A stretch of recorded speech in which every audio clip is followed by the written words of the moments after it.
Greetings, everyone, and welcome to the end of the road for the Georgia VGC Draft League season number 2. It's been a long road to get here, but we are finally at our final two participants, Manny versus Alex, to see who will take the crown. Pretty excited for this one. So we're just going to go ahead and hop right into the analysis for this matchup here. And at first glance, you see the Abomasnow sitting opposite of the Tyranitar. So, first kind of thought is there might be some kind of weather wars going on here, but Manny doesn't really have anything that really wants to take advantage of the snow itself. Outside of like setting up an Aurora Veil from the Abomasnow, is not really trying to see too much use here. And as a matter of fact, Manny hasn't really used it at all this season to begin with. So you can go ahead and wipe that off the plate, I believe. But on top of that, he does sport several mons that can still do well in a sandstorm, and thus against the Tyranitar, the Goldingo, Gastrodon, the Dugtrio, even the Colossal, all naturally resist the effects of the sandstorm, so you don't have to worry about any chip. They also actively threaten it too. Gastron in particular is very threatening to the Tyranitar, having those stabbed earth powers to hit it naturally, and the Tyranitar typically going for a Terra flying, usually to sit like next to a Great Tusk in case it wants to spam Earthquake. It gets the Ice Beam to try and handle that. Now on the opposite side for Alex though, he's got a few tricks up its sleeve. The team overall has a lot of offensive power through the big attack stats of Great Tusk and Tyranitar, but also through the Gengar that we've seen show up in these recent matches as well.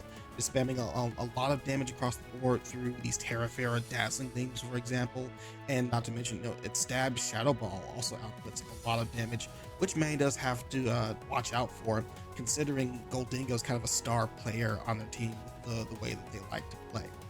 Both team with really solid Pokemon on the front end, their first six draft picks. So it's going to be very interesting to see how they match up into each other 1v1, who can grab the momentum, keep the momentum, and come out on top. Let's go ahead and take a look. Here we are with game number 1. Off the bat, we see Manny with the Gastrodon that we talked about, that we expect to kind of put in some work for this matchup, alongside Arcanine, Dragonite, Goldingo, Root Bonnet, and a newcomer to this party, the Dugtrio. On the opposite end for Alex, they've opted into their most reliable mon so far, Great Tusk, Tyranitar, Corviknight, Primeape, Gengar, and Gyarados. All throughout this playoff, not much really changed there, just going with what they know and trying to get ahead here. But Manny showing off the Dugtrio early alongside Goldingo here. So the Gengar not going to be trapped though, thanks to its ghost typing here. On the opposite side of the field, Gengar and Corviknight has to contend with. Early Protect to kind of scout out what Manny wants to do here, as the Goldingo immediately uses Terra Flying with Make It Rain. Also, the Dugtrio using Earthquake, so they're going for a little bit of AoE spam here, but important to note, the Goldingo is very likely Choice Scarf. We saw it move ahead of the Dugtrio.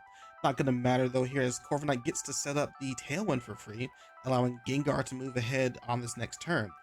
That is 97% to the Dugtrio, not enough to knock it out, while the Corviknight starts up its defense to increase its offense later, no doubt with that body press.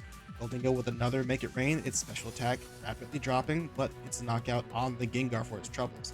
Earthquake following up from the Dugtrio just in case the the Gengar survive. Next turn, Great Tusk has come in and starts to use the Rock Slide, gets the chip damage onto the Dugtrio needed to knock it out. It also does significant damage to the Goldingo here as well. Corviknight content to get another Iron Defense off, so +4 stat boost. Those body presses are going to start to hurt. It's going to be hard to chip into a physical damage, of course. Gastron's coming in to take the place of the Dugtrio here, but meanwhile, the Goldingo is up to switch out into the Dragonite. Both take a Rock Slide for their troubles. Corviknight with the body press, pretty significant chunk to the Gastrodon, 58%, bringing it down low. Gastrodon going to fire back with Ice Beam into the Great Tusk though, and gets a freeze. Not enough for the knockout, but that gives Manny some breathing room to kind of come back here. Dragonite with the extreme speed to finish it off. And Corviknight going to body press into the Dragonite. Not going to aim for the Gastrodon to finish it off just yet. But that allows the Gastrodon to get a Yawn off. If they got to Protect in tow, they can get a free turn where they can set up the sleep. Gyarados Coming in with the Intimidate, not going to affect the Dragonite. It does have the Inner Focus to protect it here. Gastron going to protect. Dragonite with the Extreme Speed into the Gyarados to get some chip damage down. Corviknight body presses into the Gastron, not going to find it thanks to that protect here. Gyarados with the Icy Wind to get some chip damage on, not going to finish off the Dragonite, but it does bring it down pretty low. Just one more attack should be able to take it down. Gastron's going to try and salvage this game, is healing up a little bit through the leftovers. Dragonite, Extreme Speed into the Gyarados, going to find that Citrus Berry to keep it healthy. Corviknight, though, sleeping this turn. Gyarados with the Icy Wind, still not enough to take out the Dragonite. That allows it for one more Extreme Speed if it opts to do so. But Gastron with the Yawn, also going to make the Gyarados sleepy here, and may have found a route to try and turn this game around. For the Gastron protect here, of course, to make sure that the Drowsy does go off. Dragonite with the Extreme Speed, the only thing it can do with that speed being so low before the Gyarados attacks. One more Icy Wind will finish off the Dragonite, while Corviknight takes another turn of sleep. All slept is the Goldingo for Manny. It's going to find its two snoozing foes here. What will it do? Corviknight saving its Dragon Terror to the very end may come in clutch here. Let's see. As Goldingo does opt for the Thunderbolt to finish off the Gyarados once and for all.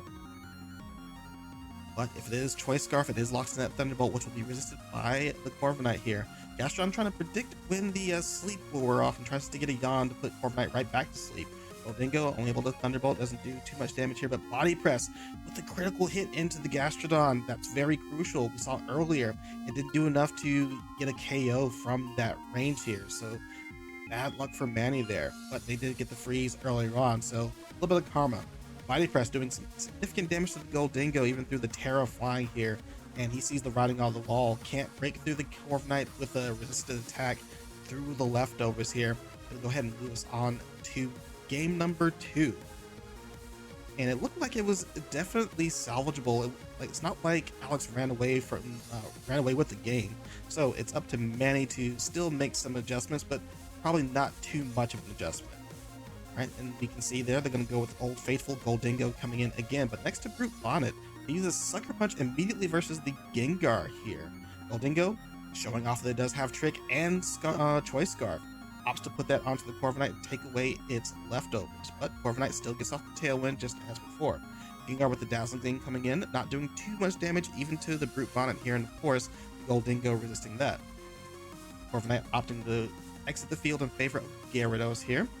Brute Bonnet, the Rage Powder, not going to really do too much against the Dazzling Gleam hitting both Pokemon, but Goldingo is going to go ahead and follow up onto the Gengar and remove it from the field finally here. Pretty solid positioning so far. Both Pokemon pretty healthy with plenty of tools in the pocket here.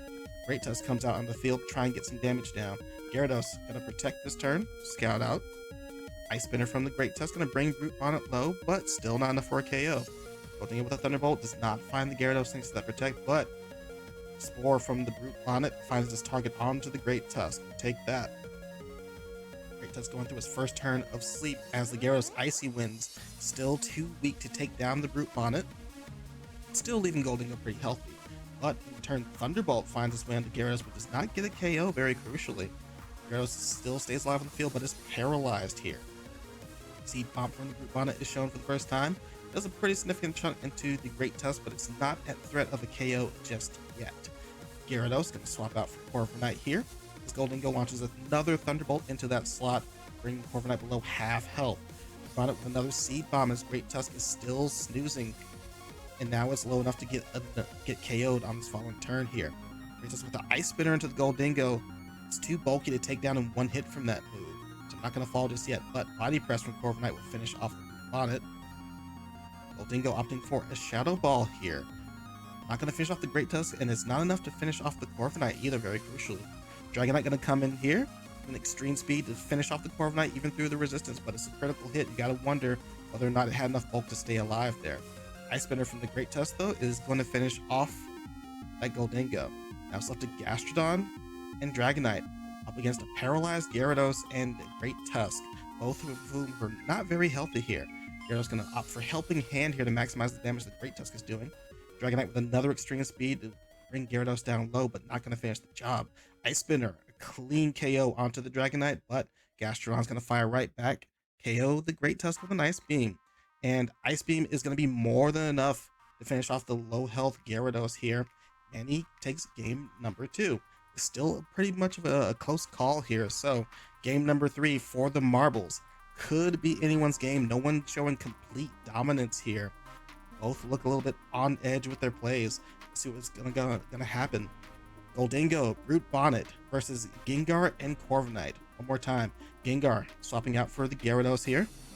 Putting that Intimidate down onto Brute Bonnet may slow down some of the damage, but Corviknight also going to swap out into Great Tusk here too. Goldingo going to Shadow Ball the Gyarados, get some damage down. Brute Bonnet content to Spore the Corviknight slot and finds the Great Tusk. Right, following turn, get a Shadow Ball from the Goldingo, as Great Tusk hasn't taken its first turn of sleep just yet, so it's fairly safe to do so.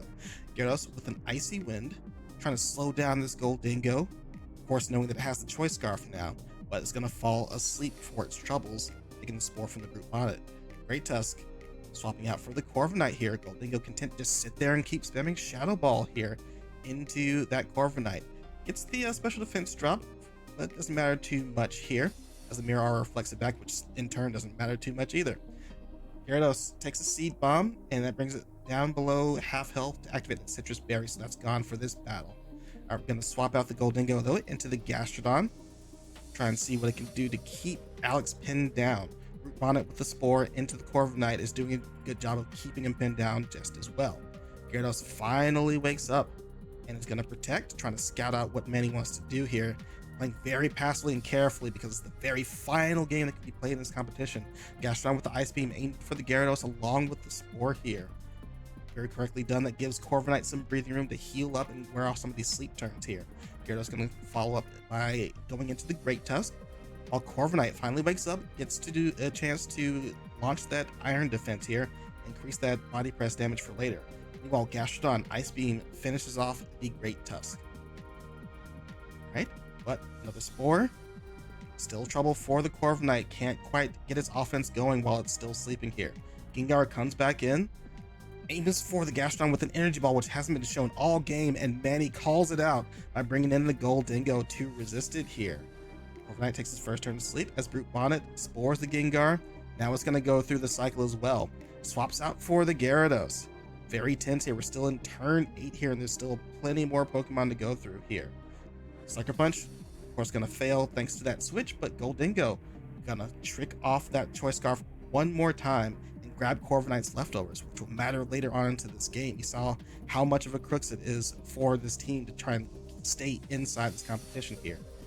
Protect from the Gyarados, still trying to scout out where some of these sleep turns off from Corviknight, because know they're aiming for the Gyarados slot and not the Corviknight while it is sleeping here. Gyarados hoping it's going to wake up this turn though, as it gets a helping hand. And it does wake up and get the body press into Gastrodon, but not quite enough to bring it below 50% health, which may be crucial here. Goldingo with a Thunderbolt gets a critical hit into the Gyarados. It may not have mattered, but it is a crucial KO here. Gastrodon with the Ice Beam, also getting a crucial freeze onto the Corviknight. This is trouble for Alex right now. 2 status mons that cannot move versus a very powerful Goldingo. Launches a Thunderbolt, bringing Corviknight down low. He cannot recover thanks to his leftovers being gone now. Gastrodon with the Earth Power finds its target onto the Gengar, bringing it low but fails to KO, allowing it to wake up in the following turn and one-hit KO it with an Energy Ball. Getting very close to the end here, and Goldingo may be the one to clean it up, and it is, with the Make It Rain to clear both Gengar and Corviknight off the field at the very same time. And that makes Manny your champion for season number 2 of the Georgia VGC Draft League. Congratulations. And with Goldingo no less, who's been an absolute monster and champion for them all throughout this competition.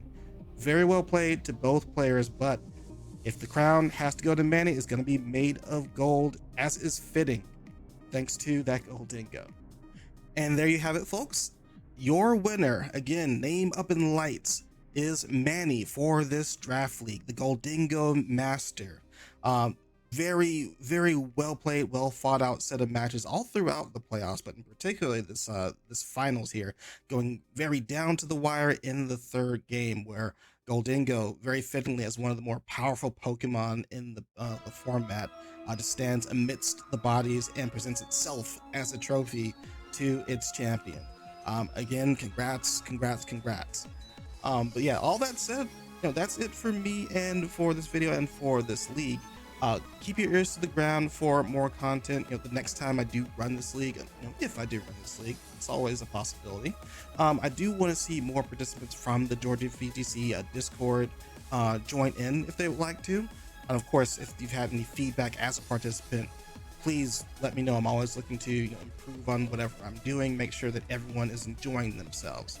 Okay? But also myself, Manny, and even Sonito, just to name the closer of my my circle here, we also joined another draft league that I'm providing some content for. If you've seen my recent streams, we even did a little bit of content on that. So stay tuned for more of this, and if you like it, leave a like, leave a comment. I always appreciate it. In any case though, I will see you in the next video. Take care.